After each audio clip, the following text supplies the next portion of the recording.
ظلم کی جو ڈیفینیشن ہے وہ بڑی مختصر اور سادہ ہے، اور وہ کیا ہے؟ وضع الشیء علی غیر محلہ، کسی بھی چیز کو اس کے اصل مقام سے ہٹا کر رکھنا، یہ ظلم ہے۔ یہ کیا ہے؟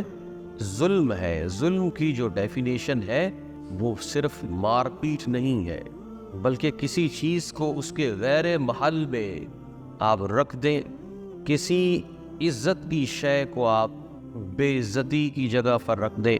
جو اللہ تبارک و تعالی نے جس چیز کا جو حق متعین فرمایا ہے اس حق سے انحراف کر جائیں تو یہ سارے کے سارا ظلم ہے۔ جب ہم اس اعتبار سے دیکھتے ہیں تو اب دیکھیے کہ ہم فکری شعوری طور پر اور عملی طور پر بہت سے ایسے افعال سر انجام دیتے ہیں کہ جو ظلم کی ڈیفینیشن میں آتے ہیں، جس کا جو مقام ہے، جس کا جو مرتبہ ہے، جس کا جو حق ہے، جب ہم اس سے روگردانی کرتے ہیں تو ہم ظلم کا ارتکاب کرتے ہیں۔ ظلم کے لیے کسی کی مار پیٹ کرنا یہ ضروری نہیں ہے۔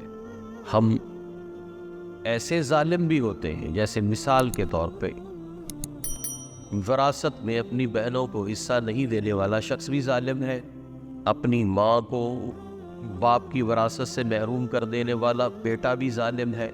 اب وہ چاہے یہ کہہ دے کہ میں نے اپنی بہنوں کی شادی کر دی لیکن باپ کی وراثت سے حق ادا نہیں کیا، تو اب یہ بہنوں کی شادی کروا کر بھی ظالم ہے، کیونکہ جو اللہ تبارک و تعالی نے ان کے لیے حصہ متعین کیا اس نے وہ حصہ ادا نہیں کیا، لہٰذا یہ ظالم ہے۔ اسی طرح ہمارے معاشرے میں کتنے ہی مظاہر ایسے ہیں، اللہ تعالیٰ نے جو باپ کا مقام بنایا ہے، اگر بیٹا اپنے باپ کو وہ مقام نہیں دیتا تو یہ باوجود اس کے کہ چاہے یہ 5 وقت کا بیٹا نمازی ہے، صدقہ و خیرات دیتا ہو، لیکن یہ پھر بھی ظالم ہے۔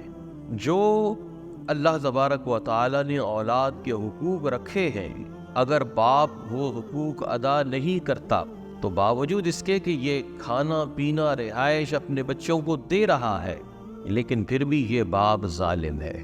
اگر شوہر اپنی بیوی کے حقوق ادا نہیں کر رہا تو یہ بھی ظلم ہے، ایسا شخص بھی ظالم ہے۔